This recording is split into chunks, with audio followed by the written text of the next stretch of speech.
era wano abalamuzi bonna betulina constitution zetulina kyova laba nti abamagye abagezi bazanyira mu mateeka kubanga bakimanyi tegalina namakulu kyegasobola bakola okitegeera kubanga binafuya gavumenti yagala kyova olaba nti buli omu aginyoomanga bwayagadde era n'abali mu gavumenti bakola ebitajja mu myaka gyabwe nolaba okuwambawamba okutategerekeka nti gavumenti abagifuga. UG Now TV disclaimer.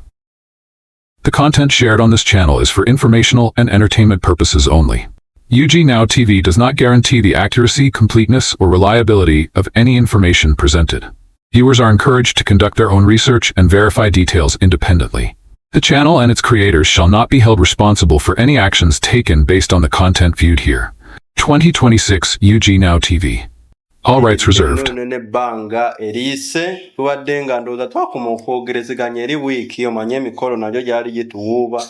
naye era mwebali nnyo mwebale ddala abatwegattako ku lunaku olwo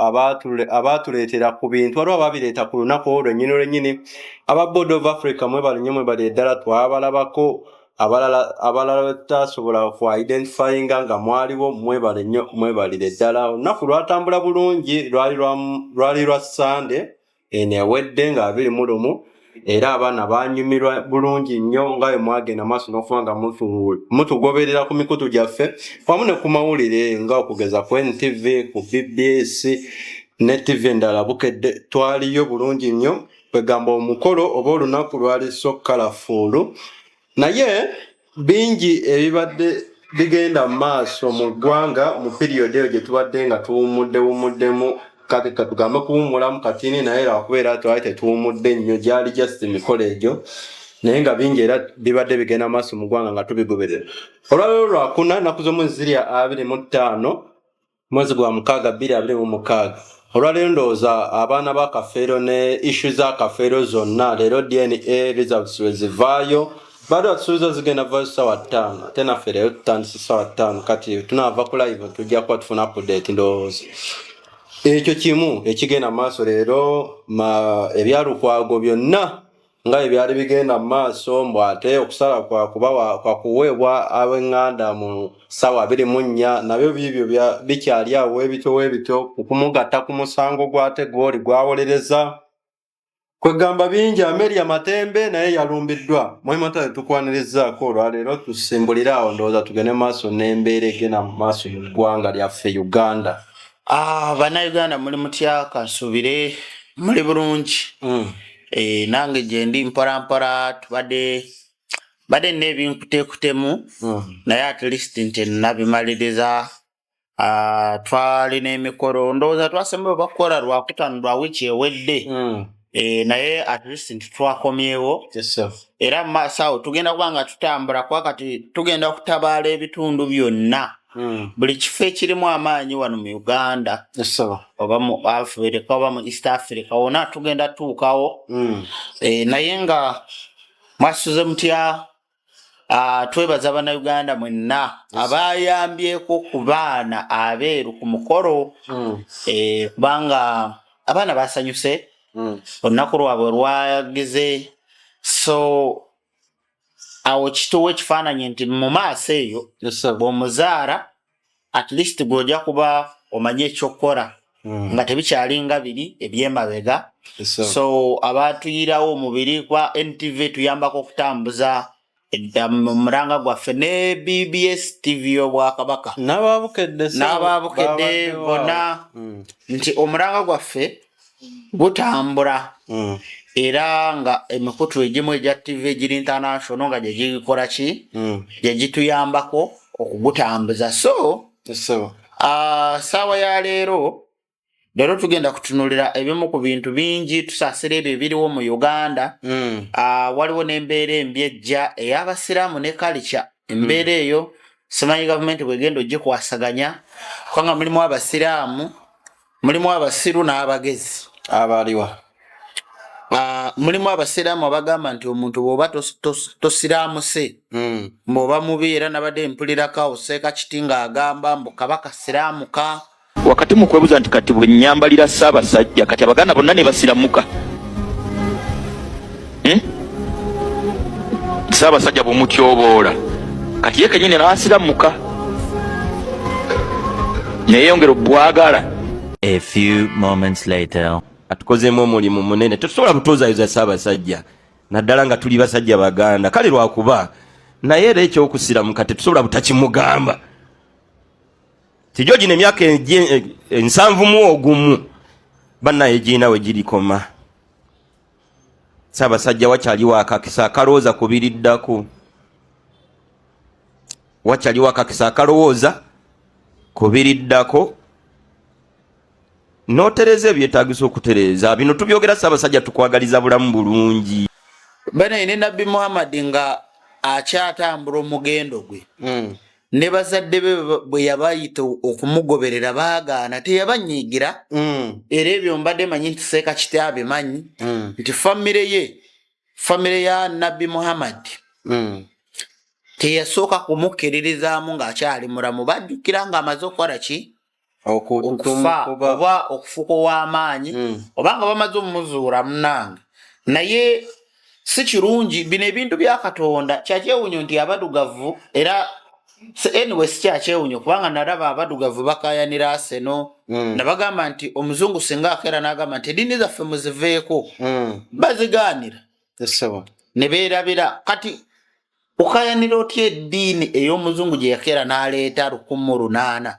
nga Africa oba bajjajjaabo babaddewo emyaka n'ebisiibo Africa ebaddewo almost ebbiliyoni emyaka mingi century empitirivu kale tukeera zaakabaawo emirundi ng'emitwalo 15 tewaali ddiini ya Busiraamu. Eddiini y'Obusiraamu yazze wano jjojjuuzi mu 1800 era n'ey'Obukatuliki byonna we byajjira n'ebyobulokole wezajjidde myaka 2 emabega naye ffe tubaddewo emyaka n'ebisiibo kyakyewunyo nti ekintu ekizze tikisobola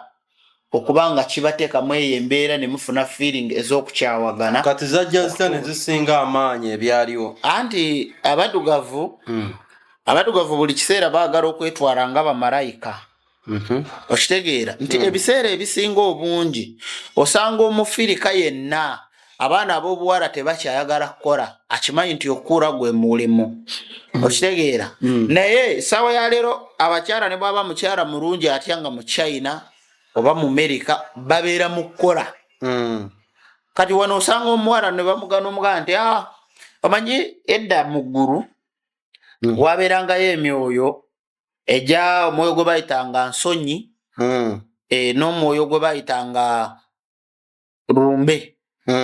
kati abantu abasinga obungi nsonyi tata naye alumya nsonyi naye ate lumbe ajja mangu n'akusiranya n'okusiranya nti omuntu osobola omuwa omulimu nayingirwamu ekizimu kya nsonyi banandaba batya nga nze nkola wali banandaba batya nga ndi mu bizinensi eno eya paani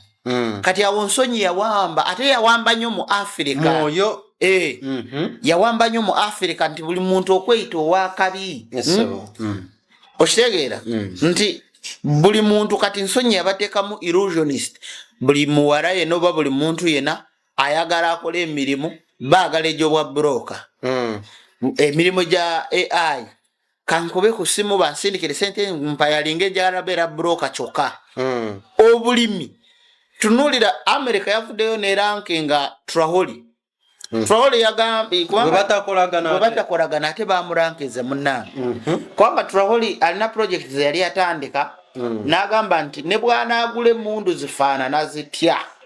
jjukira Burkina Faso eriko mu ddungu n'agamba nti ne bwe tunaagula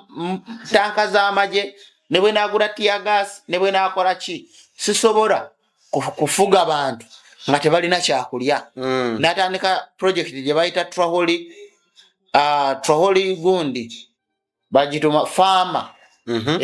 kugamba yajiwanga bw'olaba nti parish mode ya President Museveni naye n'ayongerako ka farmer ak'obulimi ng'akoleramu ki nti sente zonna bino tolaba nti wano tulinawo bibajeti ebyekisiru musimanyi abawabuzi simanyi deputy minister simanyi omuminisita omubezibezi ebyo ne Burkina Faso zo sente zonna ezandiriiriddwa abo batalina makulu ziri mu bya bulimi era wano ndowooza mu Africa abakulembeze abali mu mawulire Yesaba. bali babiri Ani nani. Museveni ne Traore naye ate byanjawulo nti Museveni sente aziteekamu ezize zibba ate talina nakyakola Kye kimutisa amawulire yadde aziteekamu aziteekamu bubi olaba nga bano abantu be basengudde wano ekawaala Museveni asobola obagamba nti kaakati mmwe waliwo omanye abantu muli wano mu Kampala fuluma mu Kampala otambuleko mu area endala ojja kulaba nti amataka mangi nga tegalina ne bigakola nga kibangirizi bakirekeeyo ziri square kilometer na square kilometer ababbi kwe babba okitegeera n'olya nti Kakande ye kapasite alina kilomita z'omiceere kati gavumenti yandibadde ne projekiti zaayo nga si bantu buntu n'abantu babeera nazo olunaku olwaleero tugenda kutunuulira gavumenti waweesudde mu kunoonya omusolo era puroguramu eno okusinga egenda mu URA era nandisabye aba URA okutandikira ku kamishona n'omusirikale w'okugeeti ne bano bweva ku URA edde mu Minister of Finance aba URA benjagala okusinga okutunulamu okubalaga amagezi engeri gye balina okunoonyamu omusolo gulaga kati ate omusolo nga ne guno oguliko nagwo bagunoonya mu ngeri oba ngambe nti erumya abantu ba bulijjo anti kakati ekisooka mu byonna nti kankuwe nange ekyokulabirako emmotoka woba ogenze tugambe Japan oba ogiguze ebweru w'eggwanga ku busente butono oba tugambe miliyoni 3 bwetuuka wano eno aba URA ne bazikubisaamu emirundi nga3 nebeera mu miliyoni 9 kyokka ng'eri wagiguze n'ogitransporting emmotoka neggwera miliyoni 6 naye ate ng'eri siweziri golooza abantu basanyufu nnyo ne URA ate kati bagenda bongera ku magezi bongere tujjako emisolo kakati ekisooka mu byonna essiga eddamuzi lirisinze okulemesa bannayuganda okukulaakulana ensi yonna okukula erina okuba n'amateeka nga gali straight era wano abalamuzi bonna betulina constitution zetulina kyova olaba nti ab'amagye abagezi bazanyira mu mateeka kubanga bakimanyi tegalina namakulu kyegasobola bakola okitegeera so gavumenti kyeki gavumenti etambulira ku bintu ebiringa atom katonda ze yakuleyetinga otunulira wano gavumenti katutekewo ey'abangereza oba eya America katukose ya America eri bweti naye ejjanga evaako particles entonotono nga ziragawo ate zono particle ntono ndowooza osobola ozitunulira nga bwe nziwandiise wano nti buno obuvaako bonna bwetooloola zino sako zonna zetolodde America zino gavumenti zonna ezetolodde zitambulira ku ntuli z'Abamerika lwaki Uganda ebbanga lyemazeewo bwewulira nti mu America ekisaawe bakisolooza ng'ekyo kye baazimba ekyomupiira ehoyima oba tebakisolooza naye ejja neekola ki netandika okusolooza Uganda bwewulira nti tesobola kulyetinga kyayo kyova olaba nti abalala bakoppe Iran erina ekintu kye yali yakola nga kyawulamu bino ebyabalala ngagamba nga kyo kyanjawulomu nti Iran balina president naye president bo bamudojinga taba na makulu ne wabaawo supreme leader okuntiko onfuna okugamba nti system yawe yayawukanako nti owokuntiko ku nsi yonna aba president si bwe kiri naye ate bwe bayita supreme leader nti president obaawo tolina makulu oba wa mikolo oba kifaananyi kakati wano nti loolo zonna ezitambula ezenga zitambulira ku America naye mulimu ebintu bye baabuusa amaaso Abamerika oba bano abalala bano abetolodde gavumenti za America nti America bwe yajja neereeta eddembe ly'abakyala ensi yonna n'erigoberera ne babuukira America bwereeta politics neereetamu obuwaayiro ensi yonna n'ebuukira olowooza America si promoting eno mu nsenda anti kakati waliwo amawanga agamu agaze nga gabuuka particles ezo okugeza nga Burkina Faso nti bw'otunuulira gavumenti ya Burkina Faso banansi bebayambako okukuuma oba bo bennyini bebayambako okukola enguudo era ne wesanga nti mu mawanga agali wano ng'ogyeko Rwanda mu Africa Burkina Faso yemu ku ggwanga eritalina bantu Bulaaya mu Middle East abagenda okuba ekyeyo lwaki nti abantu abasinga obungi bali mu Burkina Faso beekolerera embeera ewaabwe yaterera nti baafuna okukanya ne president n'aga politics tumugyewo ne bakola nga China nga bwe nagamba nti China bagirankinga ng'eggwanga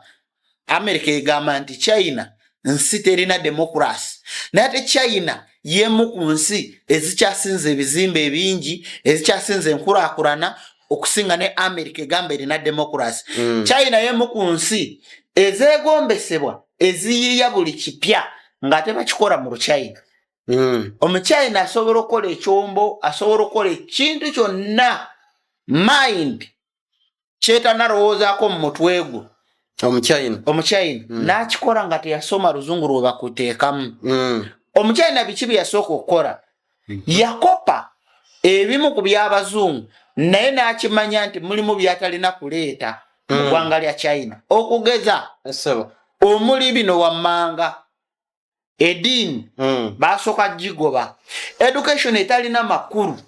bagoba ekirala ekyokubiri okweteekamu amalala ag'Ekimerika n'Ekizungu bw'owulira nti South Korea tebakkiririza mu bw'owulira nga bagamba nti South Korea tebakkiriza mu bintu ebyokulaba firimu z'Abamerika firimu za Hollywood abantu abasinga obungi muba mulowooza abakoreya babi balina be baba batangira tunuulira saawa ya leero Cardi B almost omuyimbi gwe bayita Cardi B buli mwezi ojja kwesanga nga akyawa bano ba Selena Gomez ojja kwesanga nga buli mwezi bakyawa nti afuna omusajja tawangaara naye ne beekyawa onfuna kati newesanga nti mu mbeera bwetyo ekireetera okubanga beekyawakyawa nti kiba reflection representinga ensi yonna wano waliwo ekinayuganda kiri kye nali mbagamba nti omuwala yayogeranga ebigambo n'agamba nze ndi mwana wa Jeno tonjasaamirira kati bw'obeera n'omwana ng'ali waka ajja kulaba oyo omuwala akubemu akafaananyi agambe nti nange nsobola okikola ekirala ekyokubiri nti ebintu ebiri mu bazungu omuzungu bwe yaleeta democracy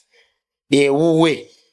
ye n'akkiriza n'atambulira ku ye n'akomawo n'atabangula ow'abalala kati ekyo kyokka gye kikulaga nti ne bano baseeka kiti be balimu ogamba enkaayana z'eddiini abatategeera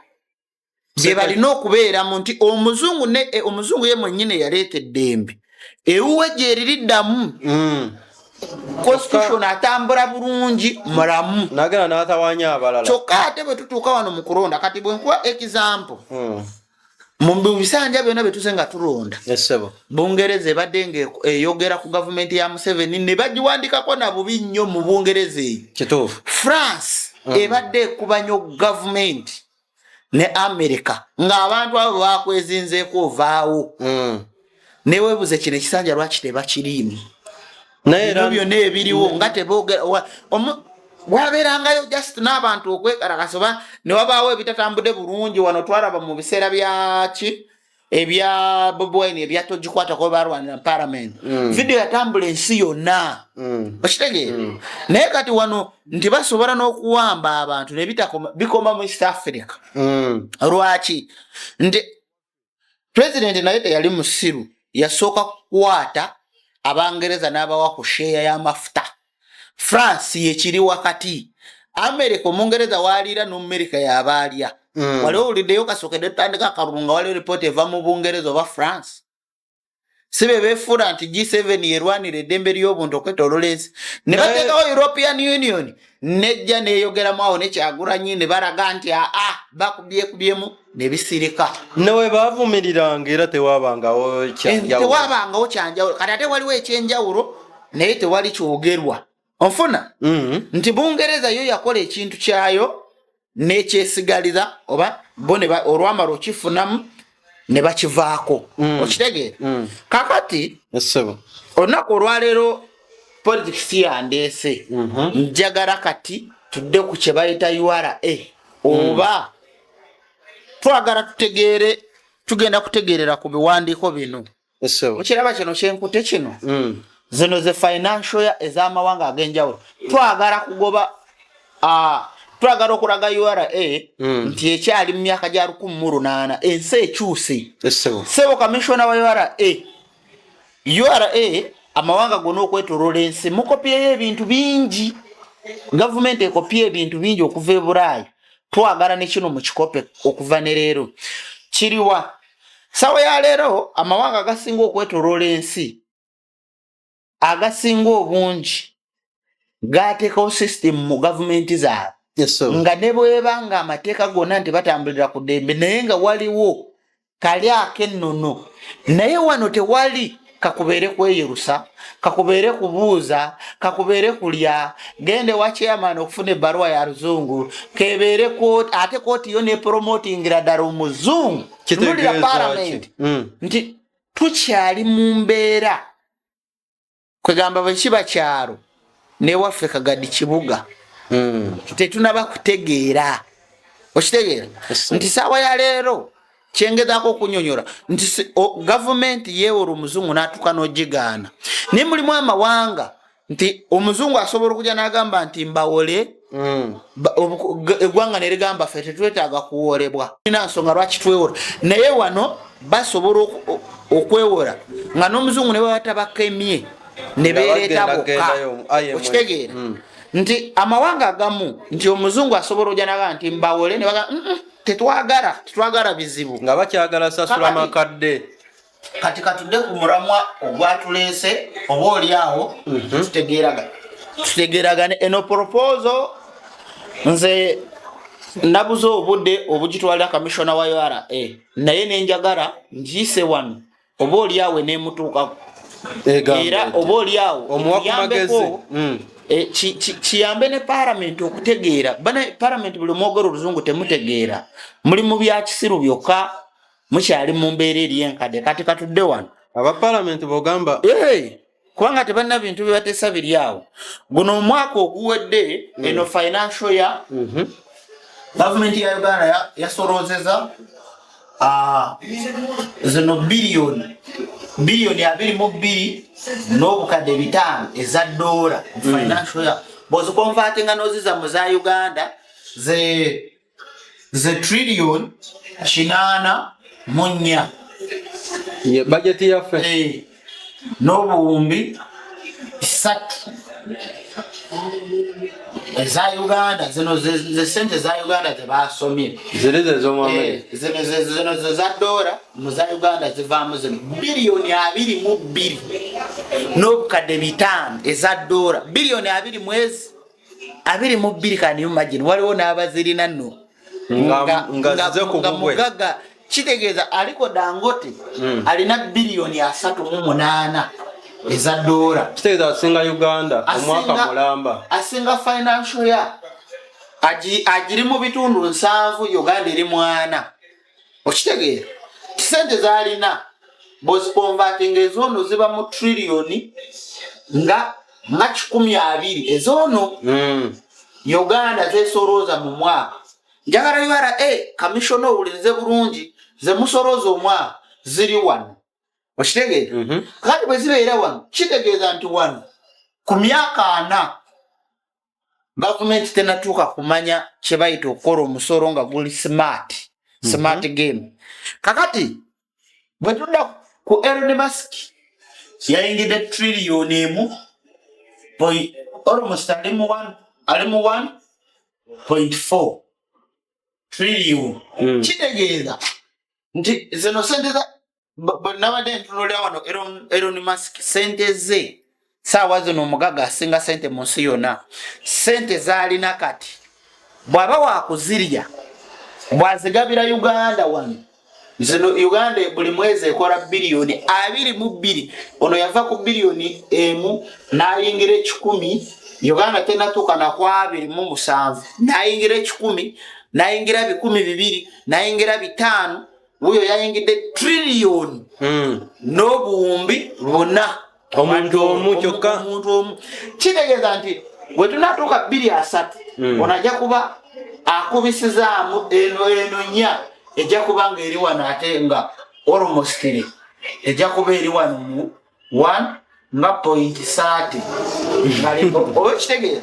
nti ng'alina trillion emu n'obuwumbi nga 3 kitegeeza nti mu myaka ebiri ajja kuba ayisiza era budget nga n'eno trillion ogigyeko nga azemu n'alinya obuwumbi n'asuka wano zeyayongeddeko zisinga zetulina mu mwaka gumu ajja kweyongerako ojja kusanga nga omwaka gumu akoze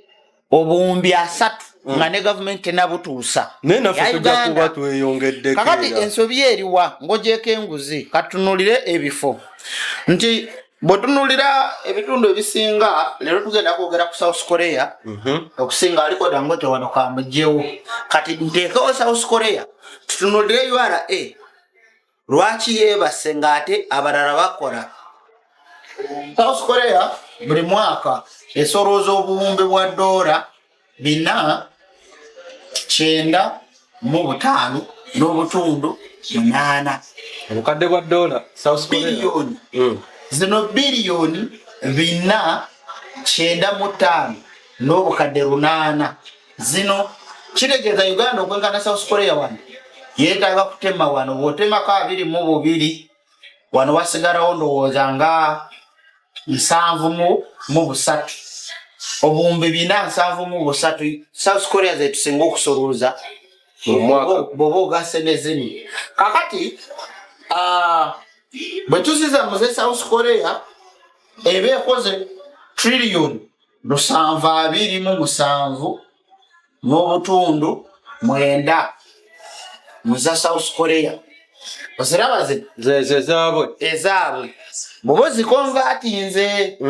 okitegeeza kati mu kuzikonvatinga okwo nti South Korea eri wala naye ekikola etya kati wano kamishona walina okubeera kubanga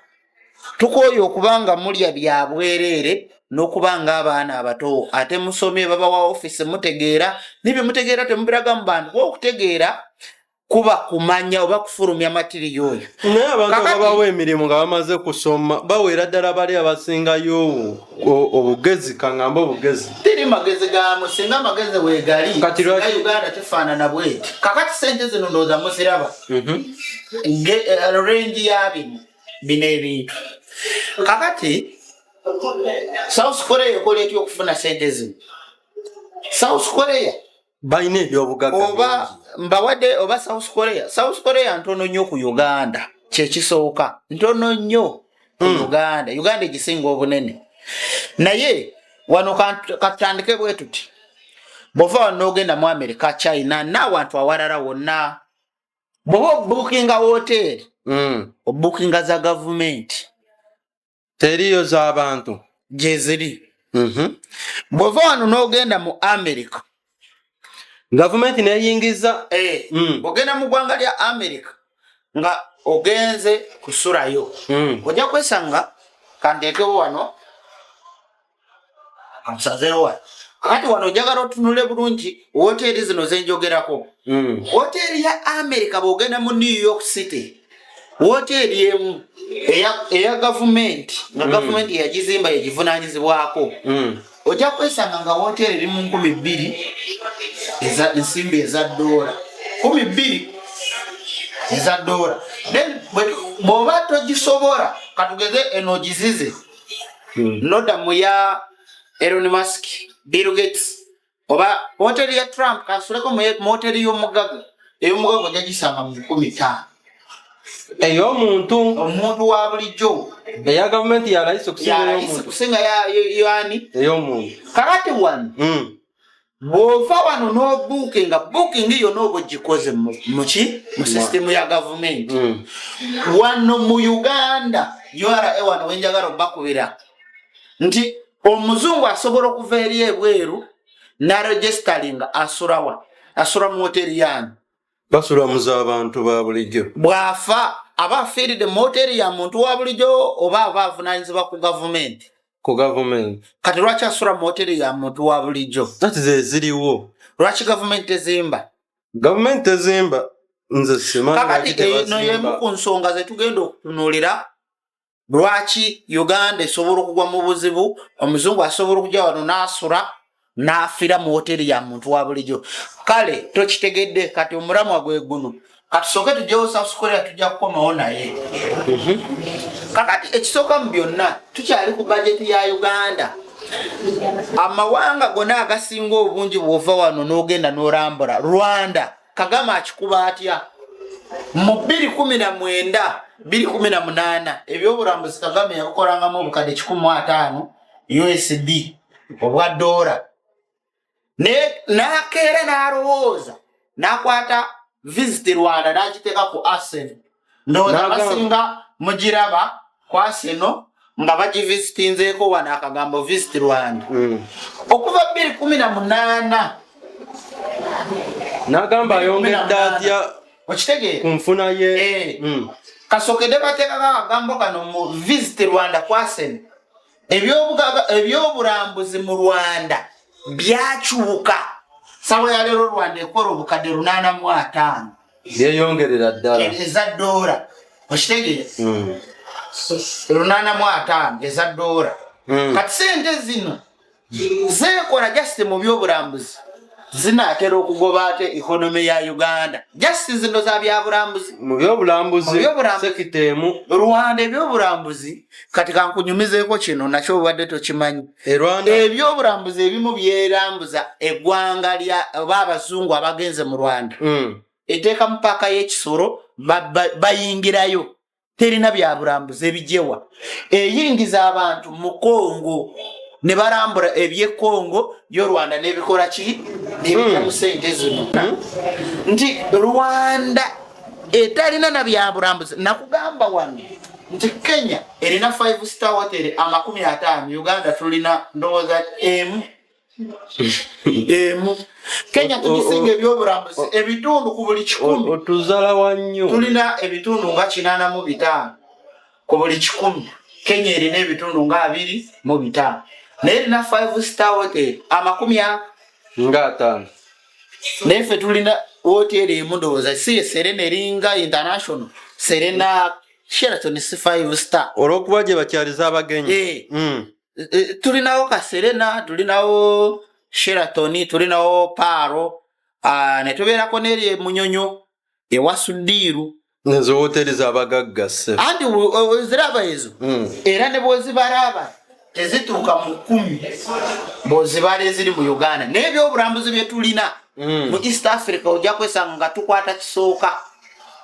tulina ebyobulamuzi Kenya erina ebyobulambuzi kimu kyokka kubeera na bisoro mu nsiko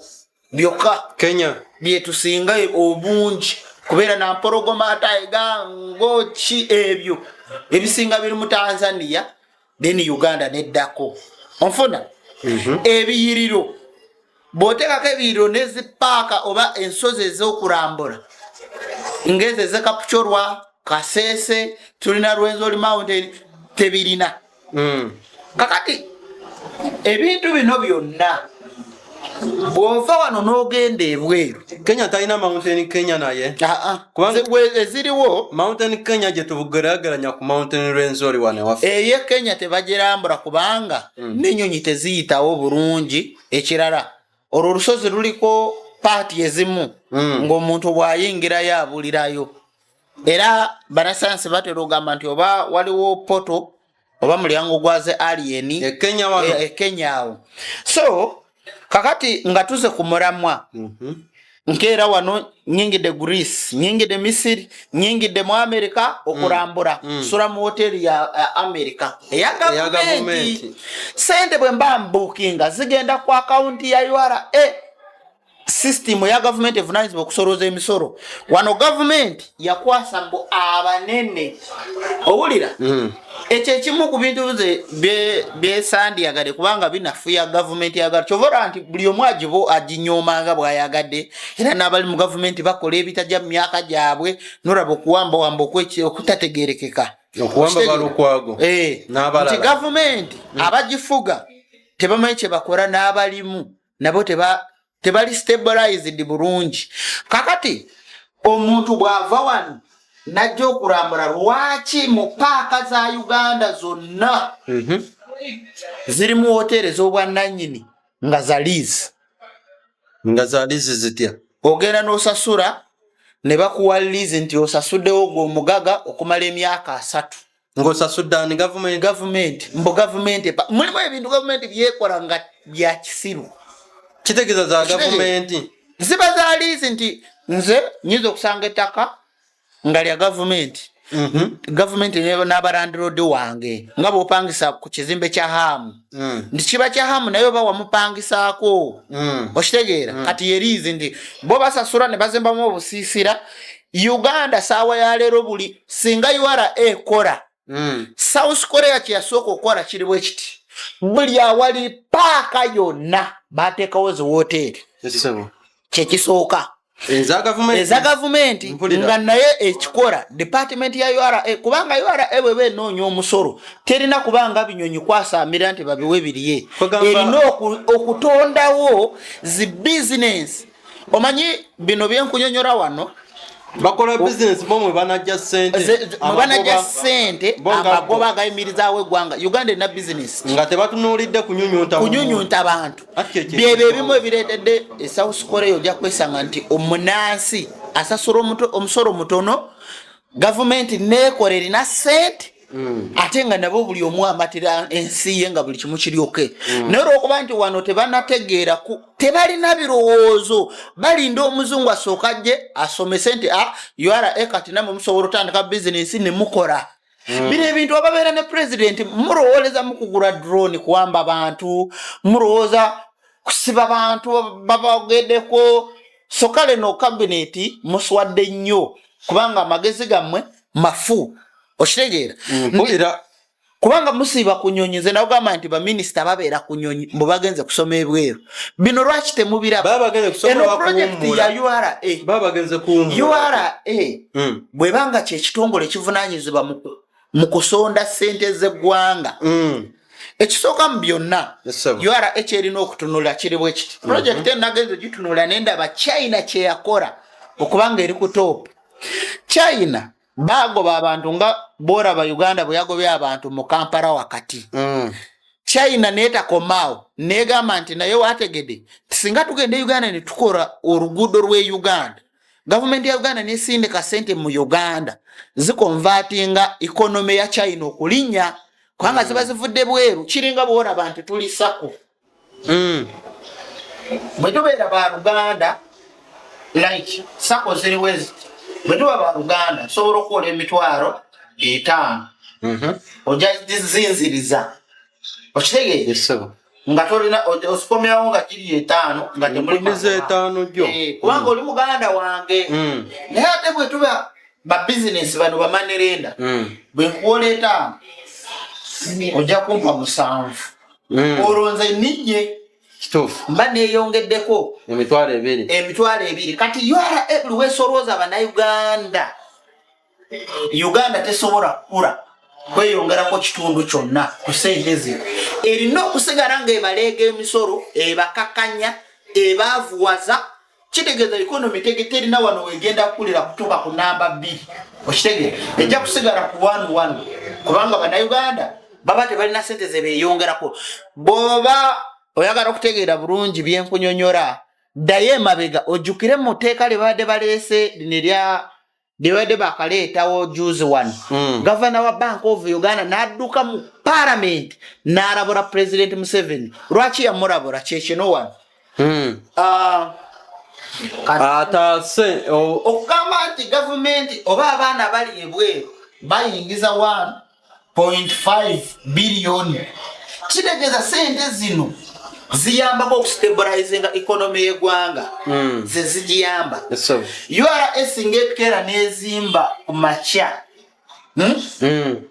nezimba buli national park yonna neteeka mu hoteri nga yenkana Serena okitegeera URA esobola okukozesa trillion tan ensimbi eza Uganda trillion tan nezimba mu Uganda yonna buli awali park neteekawo hoteli nga yenkana Sheraton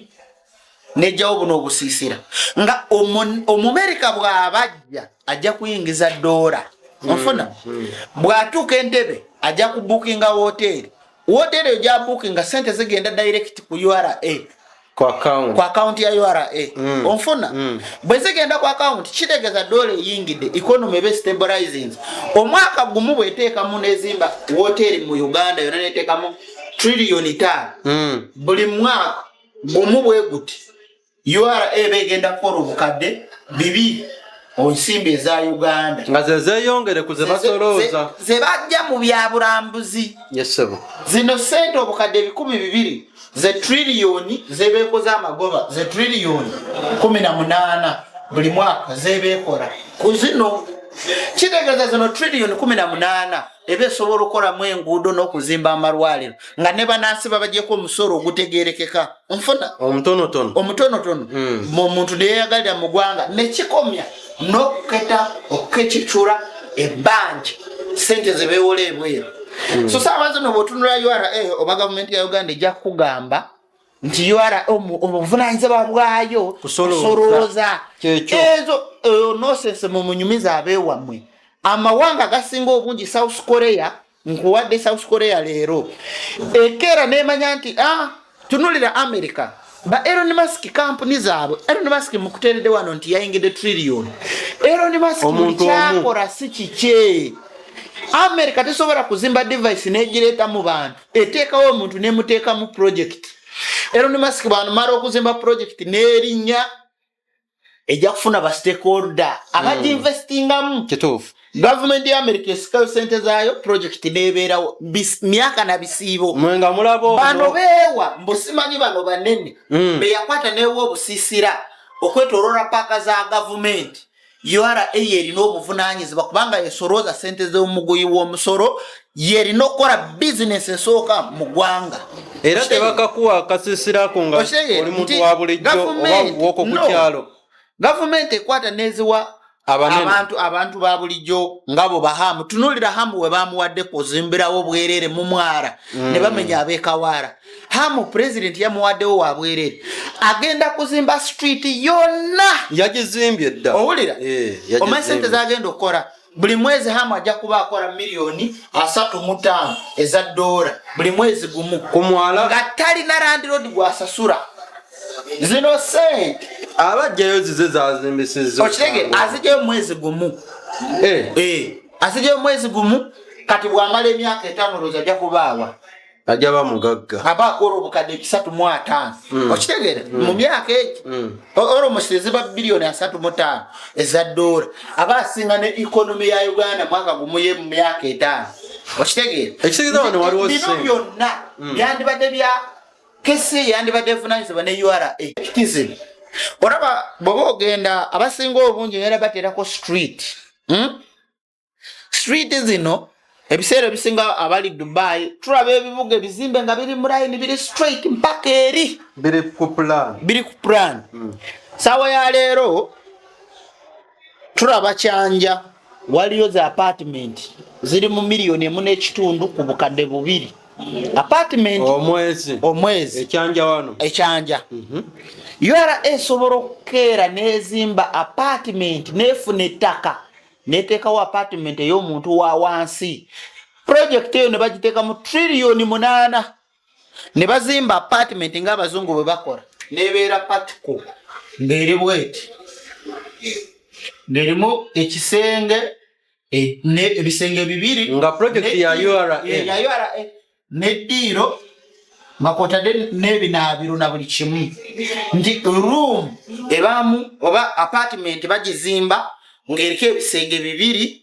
neddiiro n'ebinaabiro ng'eri self contained bulungi kubanga eno bw'ekisanga Kyanja eri mu kamu kitundu kati oyagala kamu ekitundu kabe ka gavumenti kakati kana akamu ekitundu tekavaawo amawanga amalala gonna bwe gakola kano tekavaawo omugago wa bulijjo wabula gavumenti nayo ezimba ezaayo neteeka mu kakadde Okitegeera? Nekiyambako nti omuntu bw'aba tasobola yaka mu kitundu agende mu ya gavumenti. Olwo gavumenti eba ekora omusolo ofuna eba eyingiza. Naye kati bw'ogamba nti privilege egirekedde omugaga gw'olekedde ategeka ebisale byayagala, omugaga ajja kuzimba apartment emu oba bbiri azirege. bw'amala ozirege ate gwe wotadde amanyo kanuma amasanyalaze, kanuma amazzi, kanuma omusolo ogw'okusasula ekizimbe, oluvannyuma kamumenye ave. Ojja kwesanga ng'omugaga gw'oleega kiringa okwata omwana omuto w'emyaka 2 n'omugamba kwata enkumbi ogende osima emmere mu nnimiro, tasobola nakwetika nkumbi gy'omuwadde. Onfuna nti amawanga agasinga obungi ekikyasinza otulwanya oba okutulemesa okukulaakulana, ekisooka kiri obuzibu buli ku President Museveni ye mwennyini. Ekisooka alina yeye mwennyini yateekawo enguzi agiteeka wani ate nga yasinga ogirwanisa wano. Walabeko ng'agirwanisa. Yatambulako awo n'okutambula ng'alwanisa nguzi juuzi wali. Nekino ekisanja kyennyini we yali alayira yagambye teri muzannyo kati teri kwebaka. Atandikire ku bali banguzi baani. Njagala otunuulire nnyo wano ebintu ebikyasinza okuleetera Abannayuganda okubanga wanyikirwa mu nguzi nga teyandigibaddeko. Amerika nayo bali enguzi naye batono ate bagirira mu bintu bingi batya. Osanga director wa security oba minister kale kankuwe director director kategezo wa ISOCMI alina emmotoka nga 8 ezimutambulira ate balina omukuumibwa. Okitegeera? Emmotoka zino zanditambulidde ku CDF ow'eggwanga, zanditambulidde ku president. Director ne bwabeera n'emmotoka 3, director ne bwatambula n'emmotoka 2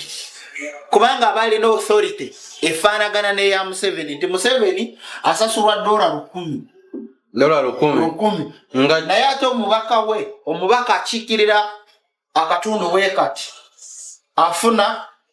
$1,000,000 eza dola. Omusaala omubaka ali $1,405,000 $10,000 sente mekezo zono $3,707,000 omusaala gwa Mwami Musa ali ku $10,000 naye omubaka wafuna $1,013,000 MP nti omubaka akubisamu president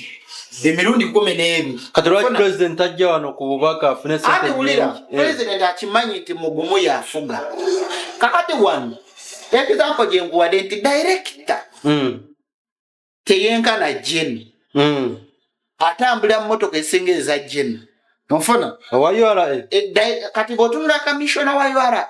emmotoka convoy gy'atambuliramu eri mu motoka nga 6. Kitegeera? Ezo emmotoka 6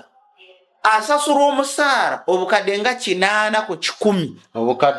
obukadde. Wano mu Uganda waliwo abantu basasula obukadde. Bamaneja ba banka bafuna $8,700,000 maneja wa banka. Ba MP bali $4,000,000 ba minister bali mu 8. Basomera bafuna. Museveni ali ku $10,000 ali ku $3,000,000. Okiraba? Nkiraba. Ekireetera wano President Museveni okubeera ku sente zino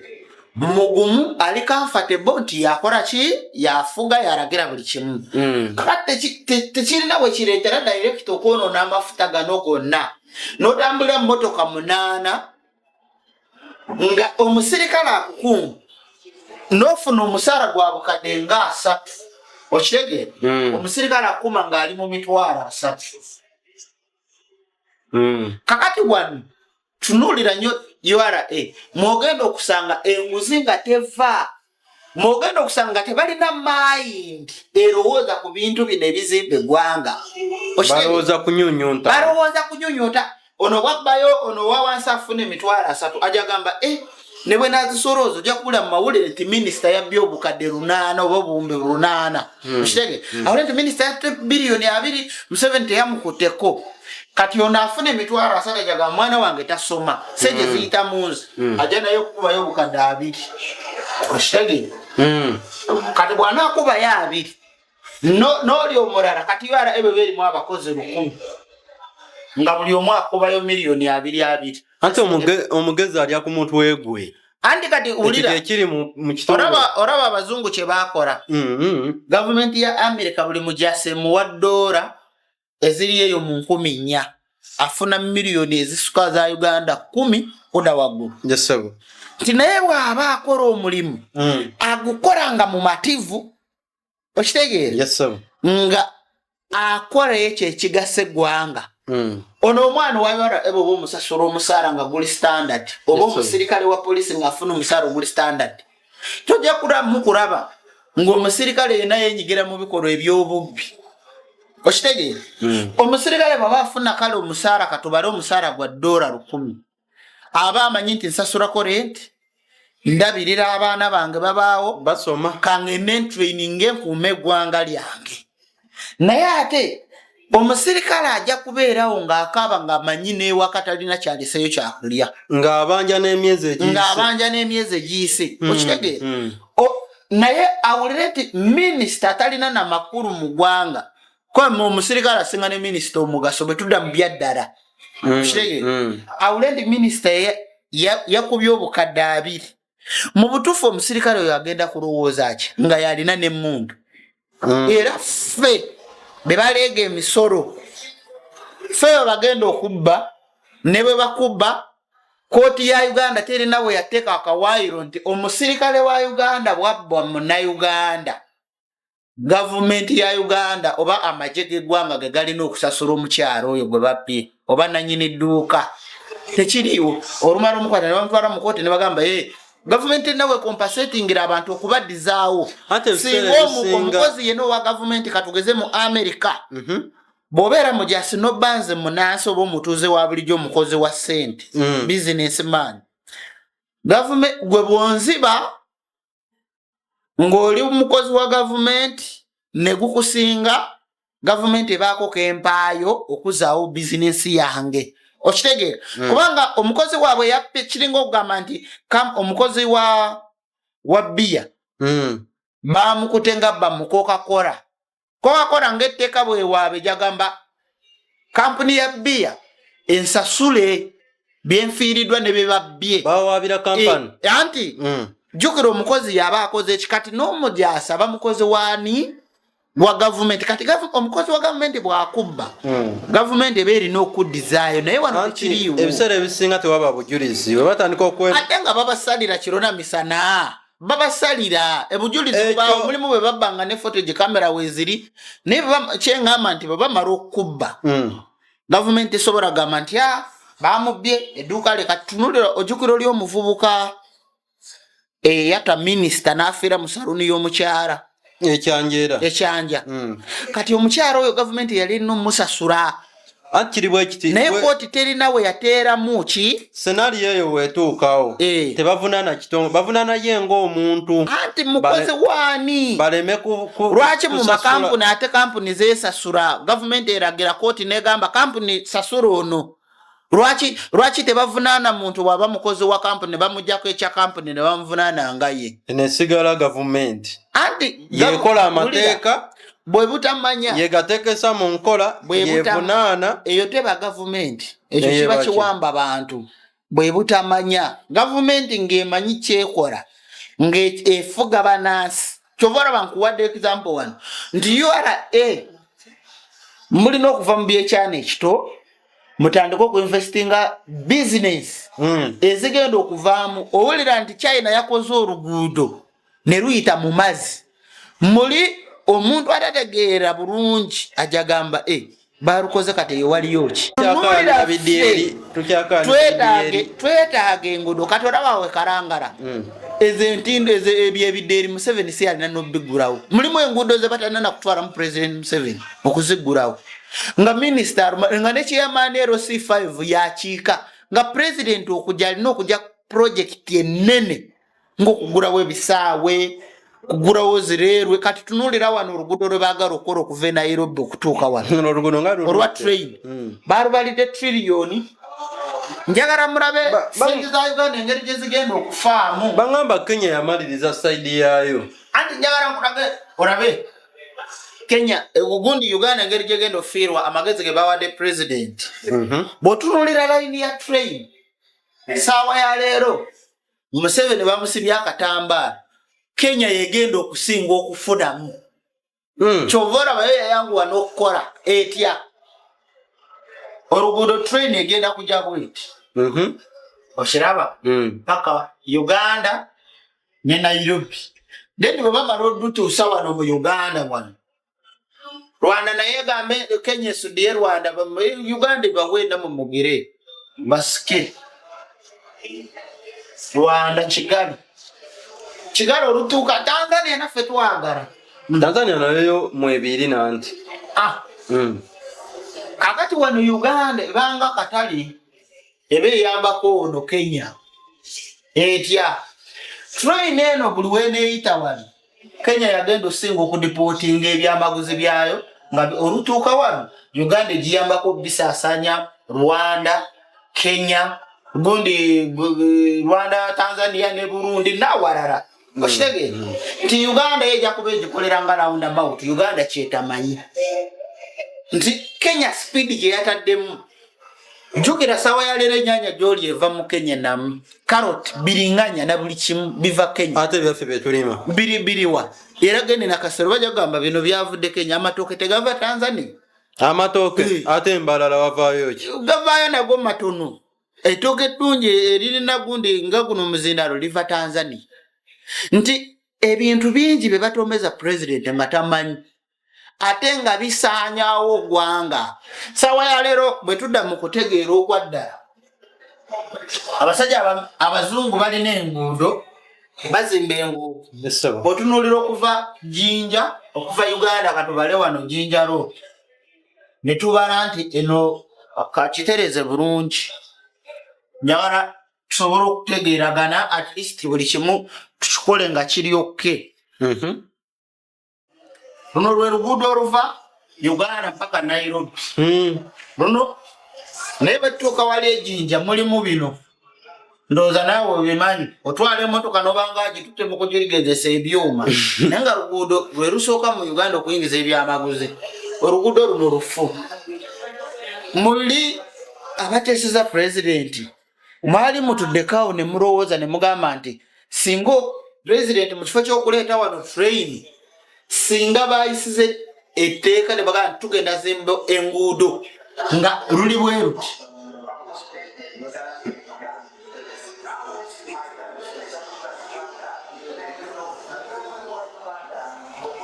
okulukola bwe nti nga layini eno etwala e Kenya eyisa emmotoka 8 layini ekomyawo okuva Kenya eyisa emmotoka ereeta emmotoka 8 nga lugazi bwe luti nga layini emu etwala emmotoka 8 ojja kwesanga nga Uganda yokka bwebanga basolooza buli mwaka gumu baba baluja miliyoni 28 ensimbi eza dola naye nga kisoboka buli mwaka ze baba bakolamu buli mwaka gumu mu Uganda kisoboka anti kyenkugamba oluguudo luno luba lusobola okuyambako ebyenfuna Uganda wano werina okufuniramu okitegeera naye ate bali mu kuleeta train can you imagine train etagenda nakutwala bintu byoyinza okubalirira nti at least buli mwezi binakolanga amagoba train nekolanga amagoba ga dola $10,000 buli mwezi tesobola okitegeera train gye baagala okuleeta buli mwezi tesobola kukola amagoba ga $10,000 buli mwezi naye teba okola lino ekkubo buli mwezi Uganda esobola okusolooza omusolo URA omwezi esobola okusolooza nga buli mwezi nga miliyoni okujjako abantu ebintu ebiba bize ebyobulambuzi okuyingira Kenya okukomawo mangu omwezi gumutoto yaabyo byonna zino mbadde nkubalidde ze basolooza ku kkubo naye URA buli mwezi beekola obukadde 51 eza dola mu $17,000 buli mwezi zebeekola buli mwezi ng'esolooza ebiyingira n'ebifuluma zebeekola buli mwezi nga URA luzimbi eno project egiteekamu $8 trillion eza Uganda ensimbi za Uganda okuzimba zino enguudo okuzimba luno oluguudo nga layini emu eyise emmotoka 8 ze layini 16 ze layini 16 buli mwezi ebeekola sente zino kati bwe zikonvatinge miliyoni 5 mu emitwalo 17 buli mwezi zebeekola ziba sente meka nti ebeesobola okuzimba economy n'erinnya neekola nga South Korea kyeyakola nedda mu bukadde at least nga 3 buli financial year 7.5 n'obutundutundu 6 zero ze sente zebeekola mu nsimbi eza dola obukadde 3 naye nga project zino tezisobola na kuweza buumbi 10 obwa dola okuziteekamu okirege nti ebintu ebikyasinze tosobola kuvaano n'ogenda nkugambe n'ogenda wa South Korea bw'eraba nga nina proposal yange esobola okuvaamu sente nga bino ebya kampuni omaye America yakikuza ennyo bwe yaraba nga abaana nga bazimba tekinologi ne kati bali mu kuzimba tekinologi ajja kujja mu biliyoni awo nti bo baraba America baraba nti Jeff Bezos alese Facebook ne bagitunulira eneekola etya ne bagisaamu sente kati ne bamuteekawo ng'ekifaananyi naye nga faaningi yonna ya gavumenti ya America juzi wano gavumenti okubaswazaayo olumu neno project njijjeewo nga tumaliriza okubaswaza project yino wano omwana yabadde Dubai ng'atunda omubisi ndooza mu video bwe mu posting mu State House babulabe mu buwa ab'amagye babutwale mu State House president abulabe omwana yabadde Dubai ng'atunda omubisi agujja wano Uganda Mwenge bigere omubisi guno ogw'enjuki jukira bagunywera ku chai koranga sukali kati abadde nga agutunda mu bubba nga talina license kati mu gutunda mu bubba waliwo mukwano gwa abadde akora mu hoteli zino zi big hoteli zino zi Burj Khalifa zenene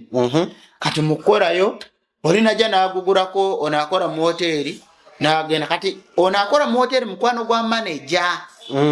manager namugamba kiki ekikyolya nti mubisi jukira eby'Abawarabu bi sponge byonna ebintu by'Abawarabu bikolerere olaba ne buli kimu almost ekintu ky'omuzungu kyonna ne bwe baddiine olaba nti erimu ebibuusa kati ono mu kulyako agenda okuwulira manager wa hoteli hoteli ziri ngamba Burj Khalifa ziri ezimalayo ziri zitali eyo nemalengera mu Uganda ndowooza gaba ebeefuuse State House kati manager bw'alyako confirming oba napikinga obwomubisi n'agamba nti engeri hoteli jukira hoteli zi business zino ziba zivuganya ani alina ekisinga wani ekyawukana ku kyabalala kati ono ng'agenda agamba big spender boba bano bafanda abemabega bananyini hoteli abagagga manager ng'agenda abatuusayo nga bawa ku sample nga baddayo bagolwewo omuwala nga babawa sample oluba wa sample bagenza ogigezesa myezi ng'ebiri emabega byakayita ogezesa sample nga sample eri 10 ku 10 ng'omubisi guwo olaba gwe gukuwomera wano okitegeera kati ate oli abeera mu byagundi ebyo ebikolerere olwamaze okulya ku mubisi nga guwooma bitya omwana ng'ono bakama be babuuza manager asobola tufandi okutusupplyinga ya omwana ng'akkiriza ng'agamba ate buzibu ki kati supply hoteli mu Middle East oba mu Dubai wegamba okutusupplyinga omanyi kyekitegeeza ziba sente nyingi kati gavumenti mbiro yandibadde yadusedda neyekwata omwana oyo kubanga gwe bamanyi okitegeera negamba nti kati ffe tugenda kuteeka mu sente tusuubule omubisi gona mu teritole ya Dubai tuteekeyo edduuka omwana ali mu kunoonya abaana banna bano babayita bakadaamu be bali mu kumusonderako ku sente sinsi afune n'edduuka lyapangisa mu Dubai atandika okusupplyinga bannayuganda bannaffe abaana abali eri project yawe neemala okukwata omwana n'akola sente ze ojja kuwulira wano mbwe ekitongole ekyaffiya sente wazijeewa mukole munoonyereze muleke kutula mu maofisi muleke kubanga ebikere mukole sente zammwe oba munonyereze mumanye nti abantu bakora tukoye okutuba enseri nga mulinga abali mu 1,600 URA muleke kusoroza sente nga temulina investment ze mukora mwe abazize gwange mabega ne bamunatulega muti emisoro nga temu investinga Uganda tegenda kora mmoja sigara mwewora ne batunatuka mu 210 era project yo nga temunagitandikako Uganda eri mu kizibu ky'amaanyi kyemutamanyi era nze nabadde ne idea y'okunoonya ku president muwe plan eyo oba oli awo asobola okufuna abakozi mu URA basobola okufuna ne bacha approving mu parliament ne URA enebanga ye investing okusente kubanga beerawo abantu mubeerawo ne mwebuuza nti government ya America ekolera banansi babazimbira amayumba baba batera amadagala mu ddwaliro amasomero babasomesa babawa obujjanjabi muroza babikora batya amahoteri agasinga almost institution eza government URA eri mu America jesinga okuinvestinga sente buli wantu wemanyi nti wafuna neryoka ekolerera abantu kyebaita okukolerera abantu si kubalega misoro kyebaita okukolerera abantu si kuweewora ebweru tyoze kukolera abantu tunulire enguudo eziri mu Uganda enguudo zitwara oluguudo oluva wano mpaka Hoima ruli mu myaka 5 terugwanga notunulira wano okuva wano Masaka ogene Masaka dabo obuguudo bulinga obukubo bwo mu bizimbe mu wino mboro bingi bibatusumbuwa balina teekawo government terina kyegenda kola nga siye investinga nobulira mbusimanyi mbu ministry bameka abarwara ngate mutuwa ripoti za abarwara ate ne muteekayo sente empitirivu bameka abarwara era ne banga barwara mudwaliro bagenda ne babajanjabira bwerere ku sente ze muyisa toyanziza mu matayo nobulanga batumbiza asimanyi biru yebyobulamu bameka ministry yebyobulamu mutuwe abantu be mujanjabira bwerere mugwanga ngate mubajako sente then mutubule ne budget je babawa mugiteekawo okitegeera so lero nkoleddeko eggwanga lyange okubabuusa mukolera abantu ne bwe munalega muti Abannayuganda emisoro temulina kye mugenda kufuna kuba omuntu ajja kwavuwala agweyo afuuke bamurangirire nga bankrupt oba nga life failure nga talina kyali muteekewo project ezigasa abantu bafune kubanga omuntu bwabaawo government zivuganya n'abagaga mu ggwanga bwabaawo apartment nga 5 eza government ng'abantu basulamu government investing omulundi ogumu n'ekisoroza myaka na bisiibo okitegeera kati ebizimbe byonna mutunuulire ensi yonna president sente zoyonoona ng'owaaba baminisita mbu bagenze ebweru kusoma ku byankulaakulana basoma biki tebalina report so URA mumanye nti kati guno omulembe oguliwo si gwa kusabiriza muleke kwefura bamasikin mu investinge eyo department yakukolera abantu bwoba oli director oba commission nga tosobola kukolera abantu wegobe baleeta asobola okuinvestinga mwe temukoye omanyize mu bulamu bwange bagamba mbwe essanyu liri mu bintu bibiri mbwe essanyu liri mu kusula n'omukazi essanyu liri mu kufuna sente naye nze essanyu lyemanyi nze buli wengaba oba buli wenyamba n'engeri gyempulamu nga ndinga superman nga njagala nabbuuka mu banka basina stress kuga buli wengaba oba nenyamba kisinga n'okumpa oba okumpa enyumba kugamba kisinga n'okuntwala mu ggulu mba mpulira mpwewuse basirina stress so namwe njagala kyenfiiringa mu kifiiringa nga temwewora sente muzijja mu bantu nga temubateeka ku mbeera URA mulina okwegatta ne kesi erina amataka titaddeeko apartment z'abantu kusula mu sente zidde mu ggwanika lya gavumenti naye engeri gye wakyaliwo obubbi ne gavumenti yeekolerera yokka sikiwa nze project njitaddewo obuteesi nga nkimanyi nti lulibo olwo video ne muddamu ne mugiraba oba oliawo ne mugiinvestinga naye nga amawanga gasinze okukula bye gakoledde bannansi mbagaliza olunaku olulungi Mweraba. kale tetugenda kusukako wano olunaku olwaleero mwebanyuma mwebale ddala batambudde naffe okubeera ddala gye twatandikidde nabagamba nti ojja tusisinkana ku kizimbe kya Princess Complex e Kasubi ku Bitaala era okulaba Mwemata zitera okubeera emitwalo 10 okola appointment Monday paka olunaku lwa mukaaga mu office abeeramu ssaawa 2 paka ssaawa 6 era ofubanga okuuma obudde babanyuma mwebale ddala tusinkane mu video enaddako akumata kumera mpe. UG Now TV disclaimer. The content shared on this channel is for informational and entertainment purposes only. UG Now TV does not guarantee the accuracy, completeness, or reliability of any information presented. Viewers are encouraged to conduct their own research and verify details independently. The channel and its creators shall not be held responsible for any actions taken based on the content viewed here. 2026 UG Now TV. All rights reserved.